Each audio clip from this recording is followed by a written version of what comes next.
Bienvenido al podcast Historia en Blanco y Negro. Soy Sonia Martínez, escritora de novela histórica. ¿Quién dijo que la historia era aburrida? Si quieres acercarte a ella sin colores políticos, sígueme en este paseo semanal por la historia. ¿Estás preparado? ¡Despegamos!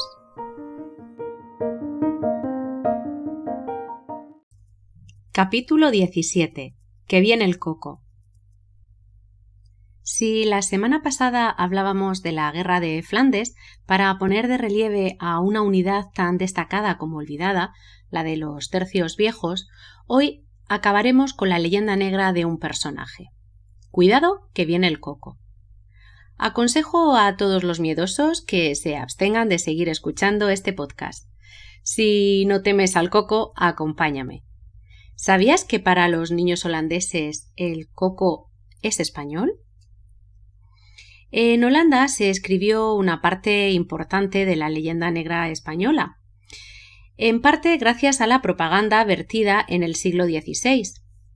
Pero es una leyenda que hoy continúa alimentada gracias a un sector descontento con la historia y que, como digo, ha ayudado a mantenerla.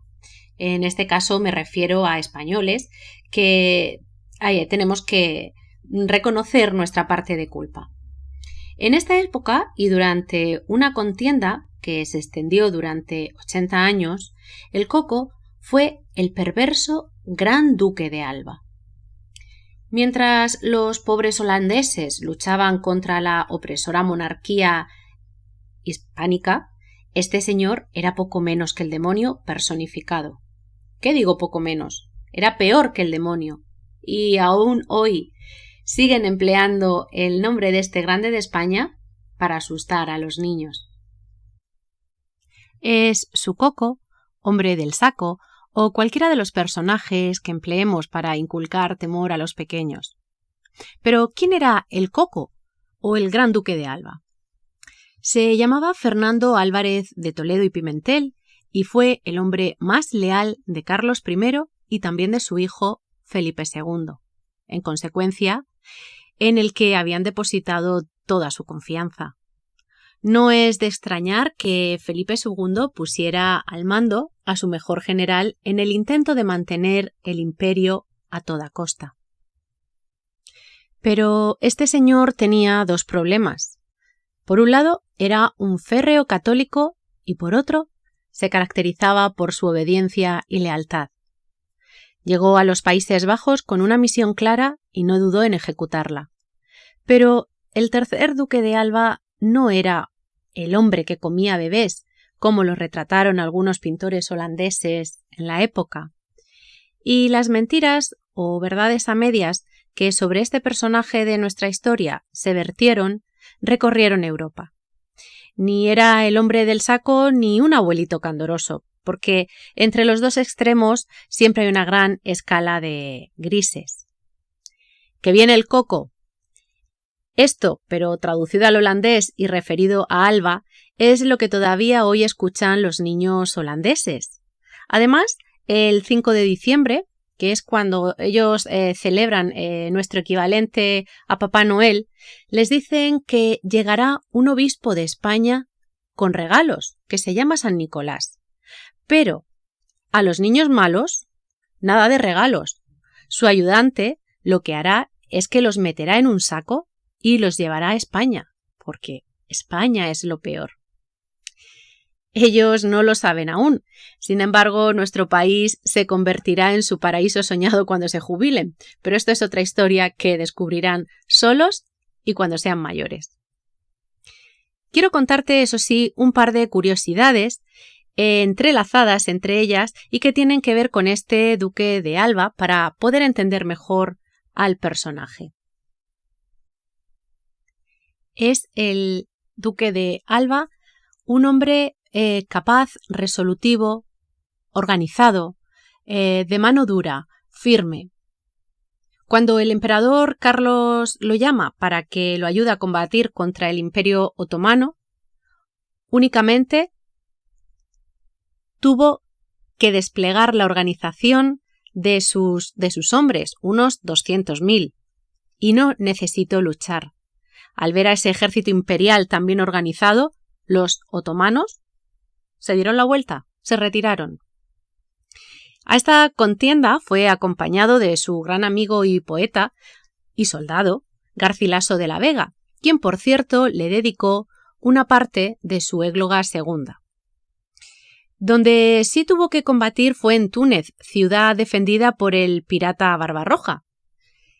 Y es que Álvarez de Toledo y Pimentel es hoy recordado por medidas represivas como el Tribunal de los Tumultos.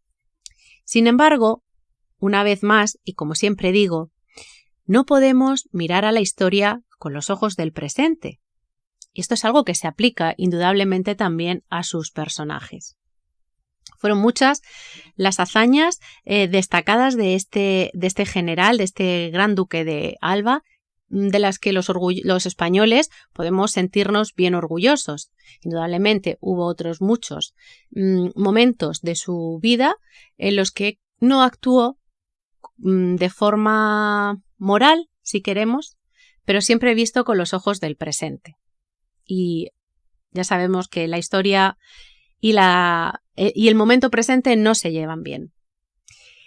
En el caso de que hoy nos ocupa, hay que destacar que el tercer gran duque de Alba fue un genio en el arte de la guerra de su tiempo, considerado el general con más éxito y experiencia de su época en toda Europa. No era un hombre de grandes artificios, sino que gustaba de ganar batallas con el mínimo esfuerzo, lo que se traducía en una menor pérdida de vidas y un menor gasto económico. Fernando Álvarez de Toledo y Pimentel fue un hombre estricto, severo, con humor negro, de disciplina extrema, con sangre fría y tremendamente culto, que sembró el pánico entre los holandeses de la época por cumplir con su lealtad al rey. Un hombre que juzgó a los insurgentes y castigó la quema de iglesias católicas, porque estos eran los enemigos de la monarquía hispánica. Lo que nosotros conocemos como el Tribunal de los Tumultos, para los holandeses era el Tribunal de la Sangre. Al final, la religión y la política se daban la mano en el siglo XVII al que perteneció este personaje. En nombre de la religión se conseguían los objetivos políticos. Pero, ¿cuál fue la causa de la llegada del duque a los Países Bajos? A la corte española llega una noticia que hace saltar las alarmas. Los rebeldes calvinistas de los Países Bajos habían asaltado varias iglesias, profanado templos y provocado desórdenes importantes. Fue entonces cuando Felipe II toma la decisión de reprimir a los amotinados, enviando para esta misión al gran duque de Alba. Comprensible era el temor que infundía, puesto que era uno de los generales más temidos que cumplía con su obligación y el mandato de su rey. Entendible también dentro de la época, un periodo en el que la religión se llevaba muchas vidas en toda Europa. Pero ni todos fueron católicos ni todos españoles los que se llevaban estas vidas, me refiero. Por ejemplo, la reina Isabel I de Inglaterra andaba dando guerra y acabando con más herejes quizá.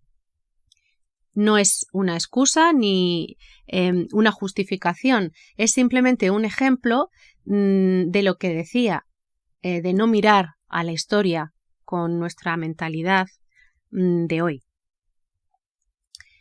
Esto, en su momento a los españoles, este tipo de propaganda, pues no nos importó mucho, borrachos del éxito de nuestro ejército. En ese momento, movidos por la vanidad y la excitación que supone ser el motor de Europa, a quienes estaban en el poder de España, pues la propaganda negativa que se empezó a extender no les importó. El problema es que luego ya fue tarde. Que viene el coco, y ese coco es el duque de Alba. Duérmete, niño, duérmete ya, que viene el duque de Alba y te llevará. Y ese lugar al que te llevará es España.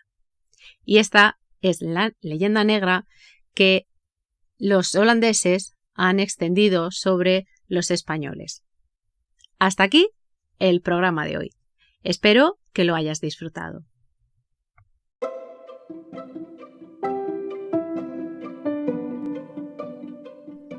Gracias por acompañarme una semana más.